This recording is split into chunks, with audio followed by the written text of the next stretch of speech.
Yes, wala yung tagahatid ng blind item with feelings ha, pero gagayahin ko siya sa Okay, abot go. ng aking makakaya.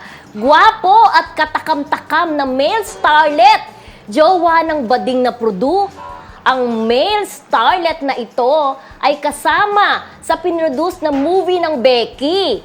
Dinala rin ng male starlet sa abroad ng gay producer para doon mag-honeymoon. Hala! Hulaan na yan kung sino ito, Ay, di ba? grabe naman yan.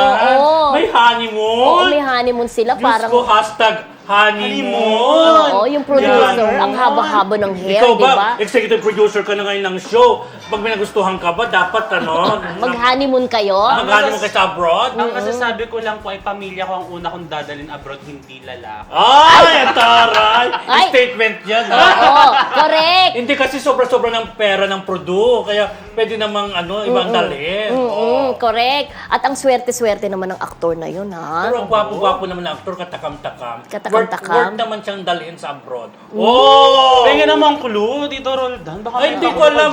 Si Mildred may blind item. Hindi, Sabi na, bro, yun na nga, May kay clue ka ba? Placente yun eh. Ay, kay Oo, Placente? for sure talaga mayaman itong producer na ito. Oo. Kaya hindi mahindian ni aktor. Ganon? Diba? So kahit wala na siyang pelikula, basta nandyan si Produ, ay may pera. Kasi, kumbaga, kung may started, ibig sabihin nagsisimula pa lang. Correct. May baguhan pa lang. So, kailangan niya namang koneksyon, kailangan pa niya ng salapi. Kumbaga, wala pa siyang parang pundasyon talaga na stable ang kadatungan niya, di ba? Oo. Siyempre, Pero, sa ganyang relation friendship, di ba, producer ka, minsan kumakapit ka talaga sa sa break, sa oportunidad, sa patalim, di ba? Mayaman na, may project ka, parang ganon. Oo. At nasarapan ka pa, charot!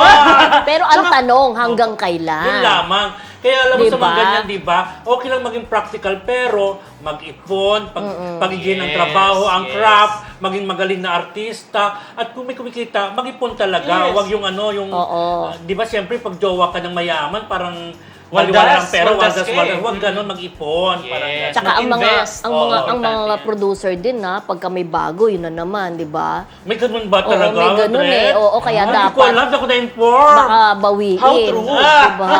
Ay, dapat. Uso, ay, di ba? Bawian, di Oo, ba? uso ang bawian ha. Dapat maging wise ng ang Mel Starlet, dapat pag Correct. binigay sa kanya ang Pag-ingat. May pangalan sa may pangalan pangalan niya. niya. Oo. Huwag yung baka bawiin. Bigyan siya ng bahay, dapat yung titulo nakapangalan sa kanya. Parang Oo. bigyan siya ng sakyan, dapat nakapangalan sa kanya. Pati yung motor, 'di ba? Dapat Oo. sa kanya nakapangalan. Talbog!